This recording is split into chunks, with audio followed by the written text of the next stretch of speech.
Welcome back to the main event. I am Tasha, your host, and today we're going to step onto the track. We spent quite a few days talking basketball, but we're going to step into this heated debate that has the whole running world side-eyeing world athletics. Now, the 2025 Women's Track Athlete of the Year finalists were announced, and the internet did what the internet does. We are collectively kind of crashing out. Get into the crash out. Let's talk about who these semifinalists were. Semifinalists were Femke Bol from the Netherlands. You know, she runs the 400-meter hurdles, and she would kind of been in Sydney McLaughlin-Levroni's shadow for a few years, and she stepped outside of that shadow because finalist Sydney McLaughlin-Levrone moved over to the flat 400 meters for this season. She is a semifinalist because she kicked the door open with her 400-meter season. In fact, she capped it off with running the second fastest 400-meter of all time. This is her first year truly concentrating on this event, and she just kicked the door open. So, yay, Sydney, right? But you have to talk about Melissa Jefferson Wooden as well.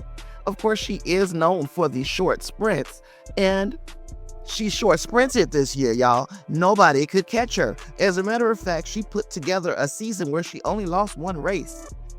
And if I've got to lose a race, I would rather lose it early in the season than at World Championship time. Because at World Championship time, Melissa Jefferson Wooden not only won the 100 meters, she won the 200 meters, and she won the 4x100 relay. That's 3 gold medals and 1 world championship. No American woman had done that for ever. I want to say nobody had done that ever in the world championships. I could be wrong. Go ahead on and correct me if I am. But Melissa Jefferson had a historic season for an American, right? We also have Faith Kipyegon and Beatrice Chebet, who both are distance runners, who both put together immaculate seasons, and they broke records along the way. When I say broke records, Beatrice Chebet and Faith Kipyegon broke national, meet, and world records. All right, so, hey, well, even though that Femke Bol, and even though Sydney McLaughlin, and even Melissa Jefferson Wooden, even though they had very solid seasons, we ain't talking about breaking no records here, y'all.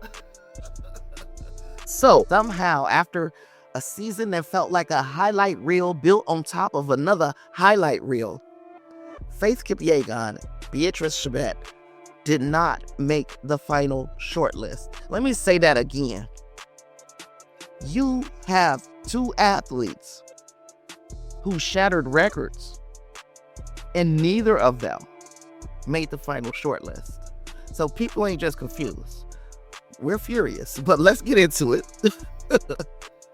This season gave us 2 of the most dominant distance performances we have ever seen. Not just strong, not just medal heavy. We're talking about historic, redefine the sport levels of excellence. Faith Kipyegon broke multiple world records. She controlled every big race that she touched.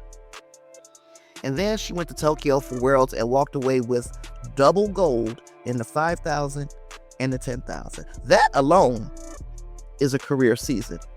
For Faith, it was just a random Tuesday. Now, Beatrice Chebet wasn't far behind. She spent the entire year running like she had a grudge against the clock. She was consistent, she was commanding, and the betting favorite for most fans when award season rolled around. So when World Athletics revealed the finalist, and neither Kipyegon or Chebet was on the list, the entire distance community put their track spikes down and said, wait, what? And I'm still saying, wait, what? I still can't understand how we neglect the dominance that these women displayed on the track this year. And to be fair, again, Femke, Sydney McLaughlin, Levrone, they are monsters in their own right. Generational talent, especially Sydney McLaughlin Levrone, because if your best chance at winning a medal is if Sydney doesn't run, then we have a generational talent. Femke continues to rewrite what the 400 hurdles looks like behind Sydney McLaughlin Levrone. Their seasons were excellent. Nobody is debating whether they had standout seasons. But here is the uncomfortable truth. Neither of them ran as often. They didn't even run as much as our Kenyan athletes, Chebet and Kipyegon. Neither put up as many record marks. Neither stacked gold medals at the rate that Faith and Beatrice did. And once fans lined up the resumes, it's not hard to see when you put them side by side that the argument shifted from a healthy debate to full-blown uproar. The question becomes simple. If the award is supposed to honor the most historic season, how do you justify leaving off the two women who quite literally made history? Now we get into the messy part of things, because some of us, the fans, the analysts, we talk about favoritism. It's a freaking popularity contest. This is about marketability, about the idea that geographic diversity took priority over pure achievement. Track people love receipts, and the receipts were loud. The fans heavily favored Faith and Beatrice. The final panel vote did not. And this is where the transparency issue comes into place. World athletics has never been great at explaining what the hell it's doing. It's never been great at explaining the math behind these decisions. So when these results look suspicious, which they do, we're left to fill in the blanks on our own. Now, of course, Kenya, the Kenyan Federation, they got statements, they've got questions. Journalists, they have questions. They want to know what is the selection criteria. The fans called out the structure of the voting council because it makes it look like fans really and truly have a say in this whole thing. And clearly we don't. Clearly we don't. The big question is, how much do we value distance running? Because these ladies put it all on the line and they leave it all on the track.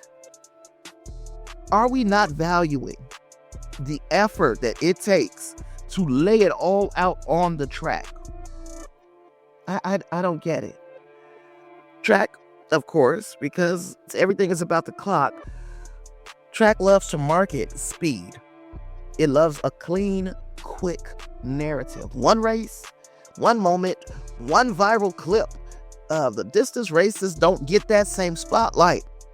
It's a whole lot of strategy in between our viral clips. You know, even though distance races usually provide the most dominant champions, gotta have that moment that you can sell. Faith Kipyegon and Beatrice Chebet, they're not just good. They are also generational. They are the kinds of athletes that you could build a documentary around, right? When you ignore seasons like theirs, you tell the world that only certain types of excellence matters. And that don't sit well anymore. Not with fans, not with athletes, not in a sport trying to grow beyond the Olympic years. So, finalists are set, but the fallout has already pushed a larger conversation into the mainstream. If you look up and down your YouTube timeline, if you are in the track world, the track community, you're going to see a lot of people advocating for Faith Kipyegon, Beatrice Chebet, and wondering how they don't end up, at least one of them, as a finalist for Athlete of the Year on the women's side. People want more transparency. We want to know what goes into the panel's decision making on these things. We want criteria that makes sense. We want the award to reflect achievement rather than marketability, or politics, or popularity. It comes all the way down to two athletes. We want them to be the two most dominant athletes that are available. Because even by the argument, if you weren't going to have Kipyegon or Chebet, Jefferson Wooden should have been there as well. Before Femke Bowl, we should have been looking at Melissa Jefferson Wooden for her historic season. But as far as if you really want the best two in the world, it should have been Beatrice Chebet, Faith Kipyegon. Final F and answer. Now, because the controversy is happening, the good news is it could do something for the visibility and the respect for distance running. It might do more than any marketing campaign that World Athletics could ever launch. World Athletics just got the biggest push and spotlight for distance running.